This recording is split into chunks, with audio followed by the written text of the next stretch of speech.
Bonjour tout le monde. Si vous êtes étudiant et vous êtes en train de finir vos études de type automatique et contrôle commande, il est probable que vous n'avez pas d'idée de quelle sera votre vie professionnelle après avoir fini vos études. Vous savez peut-être pas quel type de rôle vous pouvez avoir en tant que futur ingénieur non plus. J'ai fait quelques slides qui, j'espère, vous seront utiles et vous donneront quelques idées de quel type de rôle un futur ingénieur peut avoir. Ensuite, je vais parler des outils Internet qui permettent d'accélérer votre recherche d'emploi.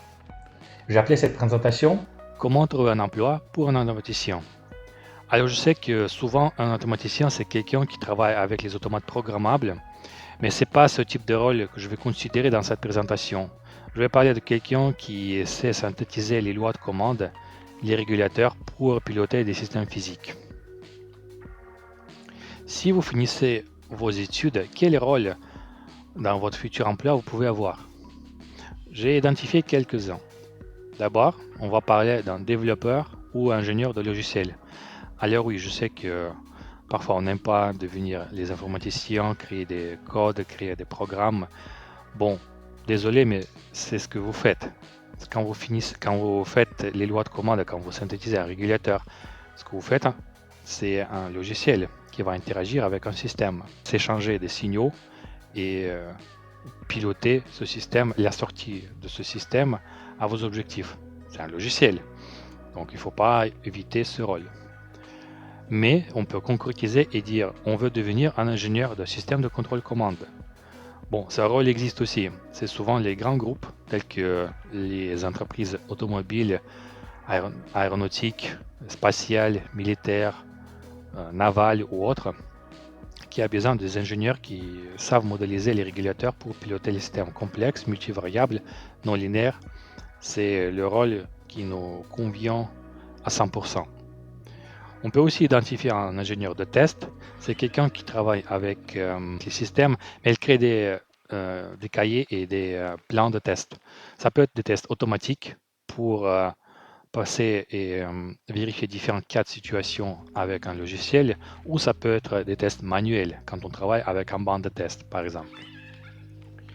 On peut devenir un ingénieur en modélisation simulation. Souvent, c'est un rôle mixte qui a les deux côtés, à la fois la modélisation et la simulation. Pareil que ingénieur de système de contrôle commande, les grands groupes, tels que je viens de dire, peuvent avoir un intérêt à recruter quelqu'un qui sait modéliser les systèmes. Parce qu'il ne faut pas oublier, quand on est automaticien, on sait synthétiser les lois de commande, on sait aussi modéliser les comportements physiques d'un système piloté. On sait manipuler les maths, les équations, décrire le comportement entrée-sortie d'un système, c'est vraiment ce qu'on fait. On peut devenir un ingénieur HIL, SIL et MIL. Ce sont des abréviations en anglais qui signifient Hardware in a Loop, Software in a Loop et Model in a Loop. Je vais en parler bientôt. Si vous voulez continuer vers la recherche, vous pouvez devenir un ingénieur d'études ou de recherche ou ingénieur R&D.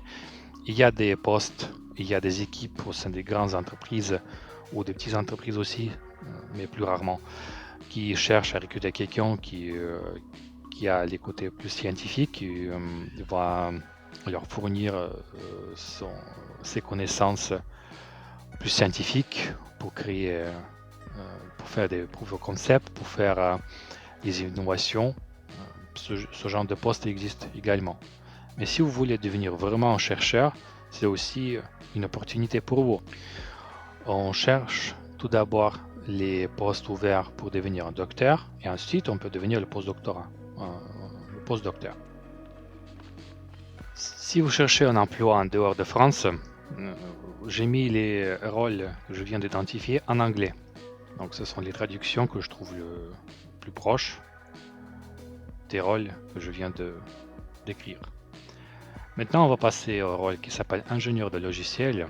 C'est encore une fois quelque chose proche du métier d'un informaticien. Mais il ne faut pas avoir peur.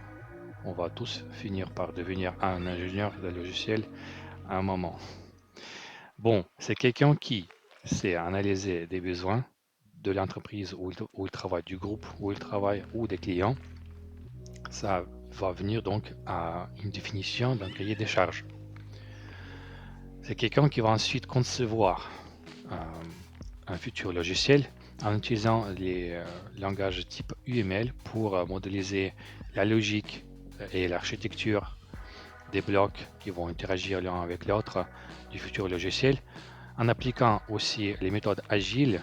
Ce sont les méthodes permettant de suivre un projet, ou un cycle en V. Cycle en V, ça fait partie aussi des méthodes agiles, en fait, mais c'est un cycle qui permet de passer des étapes de conception sur papier dans le logiciel à différentes étapes de validation. Ensuite, on a construit ce logiciel en utilisant les langages de programmation au bas niveau. Encore une fois, MATLAB, c'est haut niveau, donc c'est pas un langage qui permet de tourner sur une cible directement. Il faut le traduire à un langage bas niveau, tel que le langage C. Donc, il existe des outils permettant de passer du MATLAB au C. Une fois c'est fait, on va faire des tests. Un ingénieur de logiciel fait beaucoup de tests pour vérifier que différents cas de situation, si jamais ils arrivent, vont pas perturber et dégrader les performances du logiciel qu'il a créé. Donc ce sont des tests de robustesse, de sécurité de l'utilisateur et de performance. Une fois les étapes de vérification ont été passées et un logiciel sort en série, c'est bien, mais il va falloir faire de débogage de temps en temps parce que il peut y avoir des erreurs dans le code ou le hardware va changer, le système physique va changer ou les besoins de client vont changer. Donc il va falloir adapter ce logiciel à une nouvelle situation. Et aussi, il faut faire un contrôle de version parce qu'il y a plein de librairies, plein de sous-modules dans le logiciel qui peuvent changer. Donc les systèmes de contrôle de version tels que Git seront très utiles à cette étape. Bon, ensuite, on va passer à un rôle le plus savoureux. Donc, c'est quelque chose qu'on veut tous quand on finit un parcours d'automaticien, ingénieur de contrôle commande, c'est devenir l'ingénieur de système de contrôle commande. Alors, il n'y a pas de surprise, je ne vais pas vous donner beaucoup plus d'informations de ce que c'est, de ce que ça veut dire. C'est synthétiser les régulateurs, c'est modéliser les systèmes, c'est tout ce qu'on sait faire, c'est tout ce qu'on a appris pendant nos études. Mais j'ai trouvé que ça vous sera utile de classifier quelques langages de programmation qui permettent de le faire. J'ai tout d'abord mis la famille MATLAB Simulink. Bon, c'est quelque chose par où on a tous commencé, j'imagine. Mais il existe aussi quelques sous-catégories ou autres langages de programmation, de modélisation et de programmation comme Maple. C'est plus proche du métier des mathématiciens qui permet de mieux modéliser et résoudre des équations. Si je ne me trompe pas, c'est un logiciel payant, MATLAB aussi, mais si quelqu'un est plus confortable avec le code ouvert, il existe Octave, c'est comme MATLAB, il n'existe pas d'interface graphique par contre, mais au niveau de langage, il est vraiment très proche. Donc les instructions, les fonctions sont pareilles que MATLAB. Donc vous pouvez le télécharger et commencer à l'utiliser.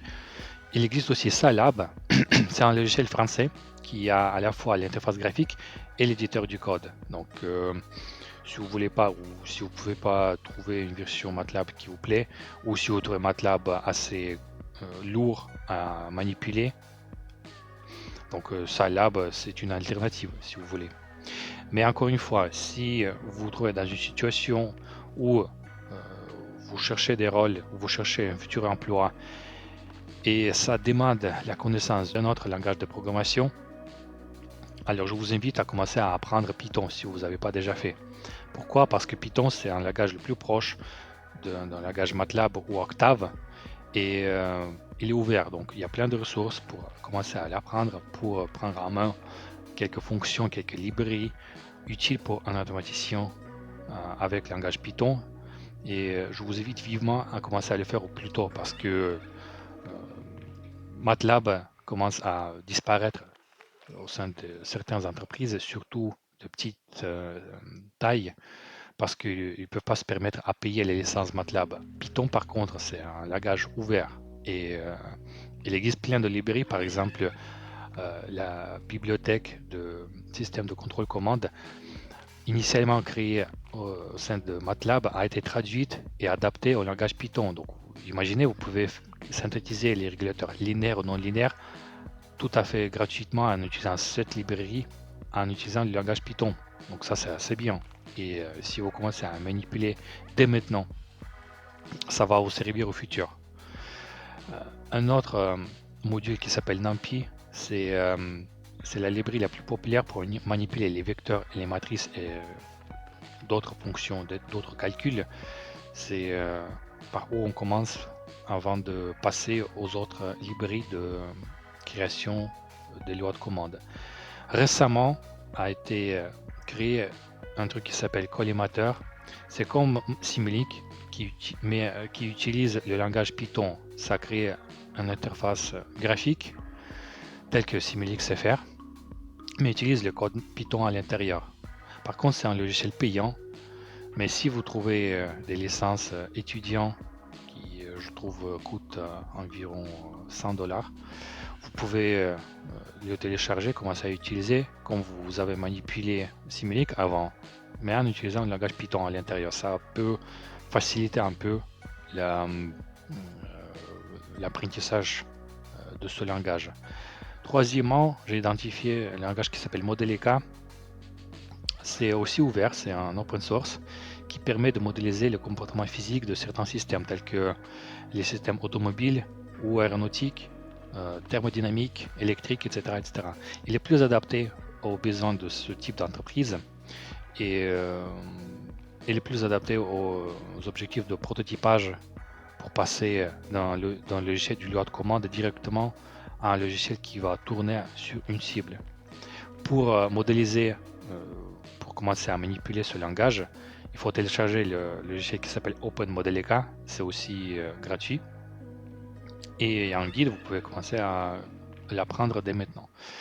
J'ai identifié un bloc aussi qui s'appelle FMI, c'est en anglais qui signifie Functional Mockup Interface.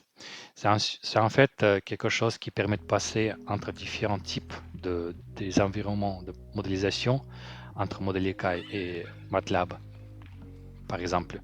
C'est quelque chose qui permet d'encapsuler votre code qui a été initialement créé soit au sein de MATLAB, soit ou en utilisant le langage Modelica, mais qui sera interprétable par les deux. Donc c'est un module qui est transférable, qui est transversal entre différents types de systèmes. Par exemple, si vous travaillez dans une entreprise, il y a plein de différentes équipes. Il y a certains qui utilisent MATLAB, d'autres utilisent C, d'autres utilisent Modelica.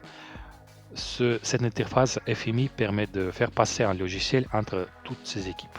Donc c'est assez utile.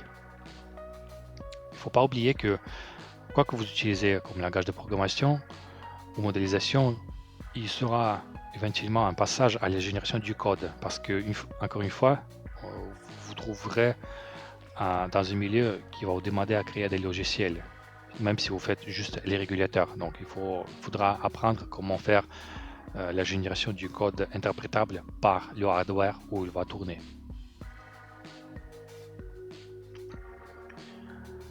Maintenant, je vais vous parler d'un ingénieur de test. Alors, tout d'abord, on va identifier un rôle d'un ingénieur de test automatique. Il s'appelle aussi automaticien de test. C'est quelqu'un qui travaille avec les logiciels déjà créés par d'autres équipes parce que son métier, c'est pas de synthétiser dès zéro, de A à Z, un logiciel, mais plutôt le vérifier dans différentes situations. Typiquement, c'est quelqu'un qui doit déjà connaître un langage de programmation utilisé pour la création d'un logiciel. Si c'est un Python, C#, C++, MATLAB ou autre, un ingénieur de test automatique doit les connaître. Il doit aussi connaître les frameworks d'automatisation des tests. Donc, si c'est quelque chose qui a été créé au sein de MATLAB Simulink, il existe Simulink Test comme module qui permet de faire tourner différents cas de vie, paramétrer des différents scénarios pour vérifier votre logiciel. C'est quelque chose assez utilisé par ce genre d'ingénieur. Ou c'est PyTest qui qui marche de façon pareille, mais pour les codes écrits en Python. Il faut aussi savoir utiliser les systèmes de gestion de version, donc c'est GitHub ou Bitbucket ou autres qui permettent d'utiliser différents types de versions de ce logiciel pour identifier s'il y avait une version qui satisfait davantage les critères et vérifie et passe plus de cas de test qu'une version courante ou pour d'autres objectifs. Donc ça fait partie aussi de métier d'un ingénieur de test, mais aussi d'autres types d'ingénieurs. Un ingénieur de logiciel forcément connaît aussi ce type de système de gestion de version. Il n'y a pas de surprise, j'ai juste mis le point pour ce type de rôle. On va passer aussi à une autre sous-catégorie de ce type d'ingénieur, c'est un ingénieur d'essai. C'est quelqu'un qui travaille avec les bancs d'essai, avec les dispositifs physiques, avec des systèmes physiques, avec les prototypes aussi. C'est quelqu'un qui peut avoir comme tâche d'exécuter les tests sur un banc de test. Ça peut être un banc moteur, banc batterie, banc powertrain. Il y a plein de types de bancs qui peuvent exister. Des simulateurs physiques qui permettent de vérifier différentes situations avec un logiciel qui a été créé par une autre équipe. Ensuite, cet ingénieur devra analyser les résultats des tests, donc analyser les données. Ça peut être énormément de données ou des graphiques qui ensuite vont faire partie d'un rapport ou d'un bilan de test ou des essais. Donc cet ingénieur devra faire des recommandations s'il y avait des problèmes avec des logiciels qui sont testés sur un banc et proposer les prochaines étapes pour améliorer ce logiciel-là. On va venir maintenant au rôle d'ingénieur en modélisation et simulation. Bon, je ne vais pas vous surprendre ici parce que c'est encore une fois quelqu'un qui vient de même métier qu'un ingénieur de système de contrôle commande. C'est quelqu'un qui sait concevoir des modèles de systèmes physiques, développer des simulations, analyser les résultats de ces simulations, optimiser les systèmes et valider les modèles.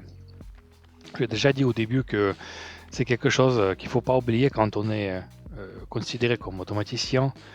C'est pas que les régulateurs qu'on sait synthétiser, on sait aussi créer des simulateurs et proposer des meilleurs modèles pour représenter de manière plus précise le comportement des systèmes physiques. En anglais, si vous cherchez ailleurs, il existe un rôle qui s'appelle Model Based System Engineer ou ingénieur. Encore une fois, c'est quelque chose qui regroupe les métiers d'ingénieur de modélisation et simulation ou ingénieur de logiciel ou ingénieur de système de contrôle commande. C'est quelqu'un qui regroupe ses connaissances pour proposer une loi de commande ou un logiciel basé modèle système. Ici sur ce schéma, vous voyez que grosso modo ça propose une interaction entre un jumeau numérique, c'est la représentation la plus précise possible du système avec ses architectures de communication entre différents blocs, et le jumeau physique, c'est le vrai système ou un prototype qui permet d'échanger les signaux, les données entre ces deux blocs, les événements, les données, les recommandations ou les scénarios différents. Donc c'est un rôle que je trouve assez populaire dans les entreprises qui travaillent avec les modèles complexes et cherchent à avoir quelqu'un qui sait à la fois modéliser les systèmes et les régulateurs. À la fin, on va venir au métier d'ingénieur Hill, Mill et Sill. J'ai trouvé ce schéma assez pertinent et il va vous donner une première idée de ce que c'est ce métier. Bon, qu'est-ce que c'est un model in the loop ou software in the loop ou hardware in the loop? C'est en fait de différentes étapes de validation d'un logiciel ou d'une loi de commande. Imaginons que vous avez créé un régulateur qui marche bien en simulation. Ensuite, il va falloir que vous le testez. Et le premier test sera le modèle in the loop. Qu'est-ce que c'est un loop? Une loop, c'est une boucle. C'est quelque chose qui dit que votre cible, votre modèle de validation sera un modèle d'abord.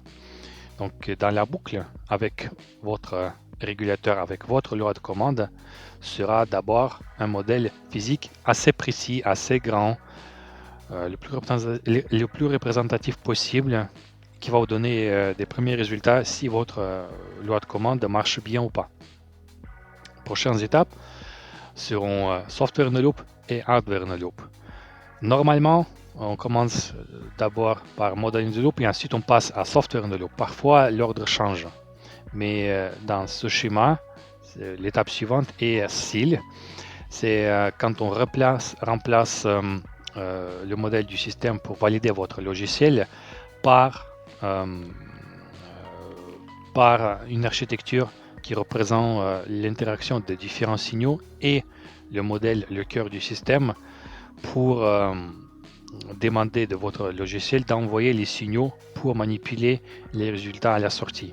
Bon, ça semble un peu compliqué, mais imaginez que vous avez créé un régulateur, mais c'est pas uniquement que vous allez demander, par exemple, de faire une tension ou une pression ou une température de commande à un système. Ça va être plutôt un signal codé qui a un identificateur qui va communiquer d'abord avec différents blocs pour déclencher différentes interactions dans l'architecture de ce système en utilisant les modes de communication tels que TCP/IP, ici présent.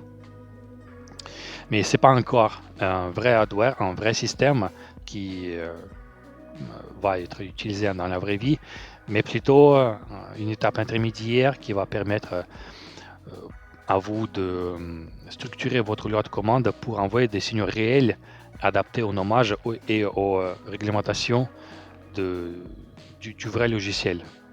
Et ensuite, on va passer au hardware de loop. C'est quand on remplace encore une fois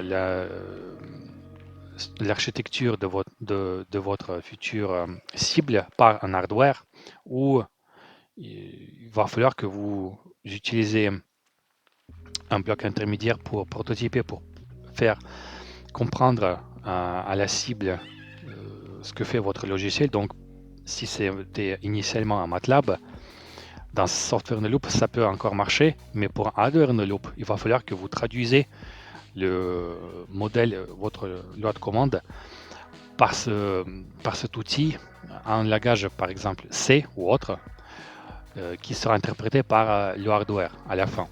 Et encore une fois, ça va valider les performances et différents cas de vie de votre logiciel. Et encore l'étape finale, bon, il existe encore d'autres, mais ici sur ce schéma, on va passer après avoir validé dans Hill sur le monde réel. C'est quand on va prendre votre logiciel, votre loi de commande, l'intégrer avec un PC, avec les systèmes d'ordinateur, les systèmes de microcontrôleurs au sein d'un vrai système, si c'est un avion ou un véhicule ou autre. C'est quand on va passer sur une piste de test sur un polygone quelque part dans la rue où c'est sécurisé pour valider votre modèle et votre logiciel. Donc ça, c'est un peu un métier qui regroupe les trois. Parfois, on précise sur un poste qu'on cherche un ingénieur SEAL ou ingénieur Hill SEAL, mais souvent, c'est les trois qui vont ensemble. Je vous ai montré quelques rôles que je trouve compatibles avec un métier d'un automaticien et ingénieur de système contrôle-commande. J'espère que maintenant vous savez mieux ce que vous pouvez faire après vos études. Passerons ensuite aux outils web.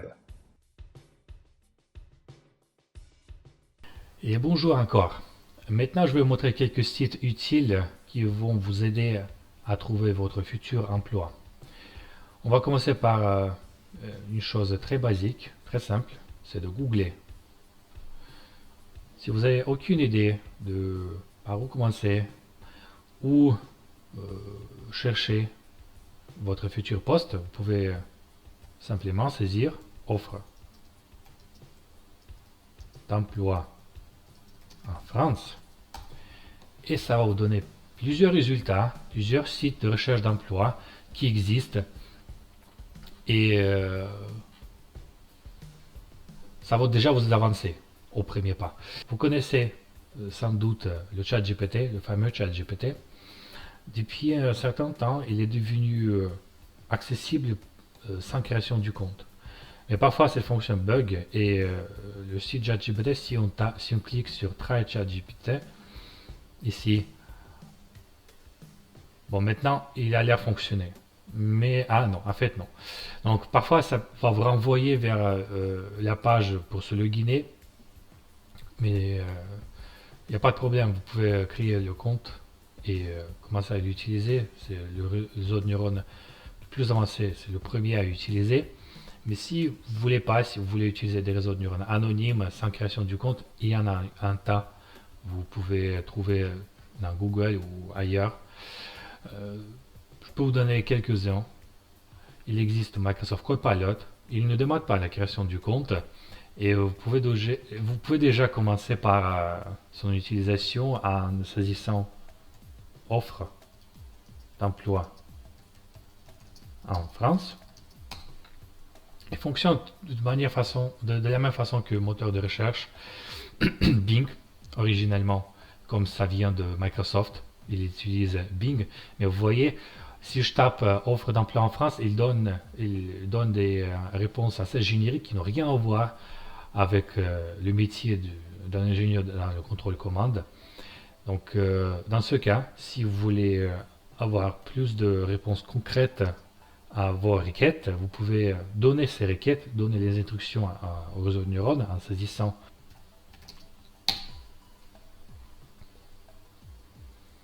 Voici quelques offres d'emploi pour jeunes diplômés en Île-de-France. Alors, vous voyez, c'est déjà plus précis. Et vous voyez, à la fin, ça crée un lien. Si vous cliquez, ça va vous renvoyer vers un site. Bah, ici, c'est Bibi, je ne le connais même pas. Ici, pareil. Là, c'est LinkedIn. On va en parler bientôt. Ici, c'est Adzuna. Je ne sais même pas ce que c'est. Encore LinkedIn. Si vous cliquez là-dedans, ça va vous renvoyer vers ce site web. Ou bien vous pouvez dire, chercher sur un de ces sites concrètement. Bon, vous avez plein de possibilités. Vous avez toute la liberté à donner le maximum de instructions possibles à un réseau de neurones pour recevoir l'information plus pesante et plus importante. Il existe Google Gemini. Si vous avez le compte Google, vous pouvez utiliser ce réseau de neurones. Il est assez puissant, peut-être plus puissant que Microsoft Copilot. Donc, il y en a plein pour répondre à vos attentes. Si vous cherchez un emploi au niveau de la France, il existe Pôle emploi. Maintenant, ça s'appelle France Travail. Et vous pouvez y aller physiquement au Pôle emploi à votre proximité, là où vous vivez. Ils vont vous orienter mieux que moi dans votre recherche d'emploi. Si vous êtes au Canada ou vous cherchez au Canada, à Québec, il existe Québec Emploi. Ça marche de façon pareille, j'imagine, que France Travail en France ou Guichet Emploi. Maintenant, on va venir au site de recherche d'emploi tel que Google a donné en réponse à ma demande d'offre d'emploi en France. Vous voyez, il existe Indeed, Hello Work et Monster. Ce sont les trois premiers sites web qu'on utilise normalement quand on cherche un emploi. Et on va commencer par Indeed. Indeed, dans un premier temps, c'est le moteur de recherche en fonction du pays où vous êtes. Parce que c'est un réseau très grand, il couvre presque toute la planète. Il existe des sous-catégories. Par exemple, maintenant je me trouve sur le site Indeed canadien. Il existe Monster. C'était le deuxième ou troisième site d'après les résultats de recherche dans Google. Monster, c'est un super grand site qui aussi permet de trouver un emploi ou se donner des résultats de recherche sans création du compte. Mais si vous le créez, ça vous permet de créer vraiment votre CV numérique en précisant tous vos postes précédents avec vos compétences techniques, avec ce que vous voulez faire, avec vos hobbies. À côté, des sites de recherche d'emploi, il existe des réseaux sociaux. Le réseau social le plus populaire aujourd'hui, c'est LinkedIn. Si vous n'avez pas de compte dans ce réseau, je vous conseille fortement à le faire parce que non seulement ça permet de vous chercher des postes tout à fait, de manière tout à fait pareille qu'avec les sites Indeed ou Monster ou Hello Work, mais aussi ça permet de vous connecter avec vos amis, avec les ingénieurs, avec les recruteurs, avec les RH, même avec vos profs s'ils ont les comptes LinkedIn. Donc je conseille vivement à créer votre profil sur le réseau social LinkedIn. Ça va aussi montrer aux professionnels dans le monde du travail que vous êtes sérieux dans votre recherche d'emploi. Glassdoor, c'est un autre réseau social. C'est un réseau américain et il est plutôt destiné aux offres d'emploi en Amérique du Nord. Mais il est aussi adapté aux autres pays. Il peut chercher, comme il partage quelques mêmes bases de données avec d'autres pays. Donc si vous cherchez en France, il peut aussi vous donner quelques réponses, quelques résultats de recherche d'emploi en France. Mais Glassdoor, il est plus intéressant que LinkedIn dans un aspect. C'est l'information sur le niveau de salaire. Glassdoor, initialement, il était plus populaire pour donner des fourchettes des salaires pour les postes dans des industries différentes. Si par exemple vous vous demandez combien peut gagner un ingénieur dans votre métier, Glassdoor peut vous donner quelques informations gratuitement. Si vous êtes docteur ou vous allez bientôt finir votre doctorat, il existe un site intéressant PhD Talent où d'une part les recruteurs peuvent trouver un projet et futur docteur pour un projet de recherche, ou si vous êtes docteur, vous pouvez trouver un projet scientifique adapté à votre métier. Bon, maintenant on va en finir avec les sites intéressants et les outils des moteurs et les moteurs de recherche pour trouver un emploi. Maintenant on va passer aux éléments les plus importants pour créer une candidature, c'est le CV et la lettre de motivation. Si typiquement vous avez trouvé une offre qui vous plaît, j'ai déjà trouvé une offre qui s'appelle ingénieur contrôle commande automatisme Paris. C'est peut-être pas forcément ce que vous cherchez, mais on va se donner cet exemple. Et on écrit directement, on va réutiliser Microsoft Copilot. Écris-moi une lettre de motivation pour un poste de ce site. Et j'ai copié-collé le lien directement dans le réseau de neurones. Et il va générer une lettre de motivation. Ça va pas être la meilleure lettre de motivation, donc il va falloir que vous la corrigez et vous l'adaptez à votre profil, à qui vous êtes, à votre lieu de résidence, etc. etc. Bon, il faut bien évidemment veiller qu'il n'y a pas de faute orthographique, qu'il a bien écrit, il a bien pris en compte tous les aspects mentionnés dans l'offre d'emploi. Mais aujourd'hui, c'est vivement conseillé d'utiliser les réseaux de neurones pour éviter de faire des fautes en créant les lettres de motivation. Maintenant, on va passer à la rédaction du CV. Vous savez peut-être déjà le faire, mais vous connaissez peut-être pas le format qui s'appelle le format ATS. L'ATS en anglais, ça signifie le système de suivi des candidatures. Et en fait, c'est un système qui permet, en utilisant les mots-clés pour un poste et les phrases clés, calculer ou estimer l'adéquation et la compatibilité de votre CV avec ce poste en question.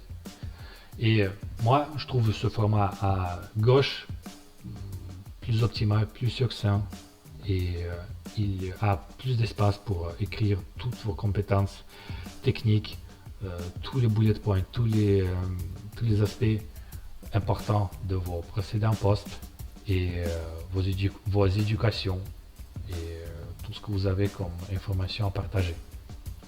Il existe un autre format qui s'appelle le format Europass, c'est un peu comme ATS, j'imagine, je le connais moins bien, mais d'après le site que vous voyez, c'est le format le mieux connu en Europe et je vous invite à le consulter pour voir si ce format vous plaît mieux que ATS. Merci de m'avoir écouté. J'espère que je vous ai donné quelques astuces qui vont vous aider à progresser dans votre recherche d'emploi. Si vous reste encore des questions, je vous invite à me contacter directement par mon adresse mail ou laisser les commentaires à cette vidéo. Si vous êtes un employeur et vous êtes intéressé à monter une équipe des automaticiens après avoir connu ce qu'on sait faire et ce qu'on peut faire, je suis ouvert en dialogue. Merci de me contacter par les mêmes moyens. Merci et à bientôt.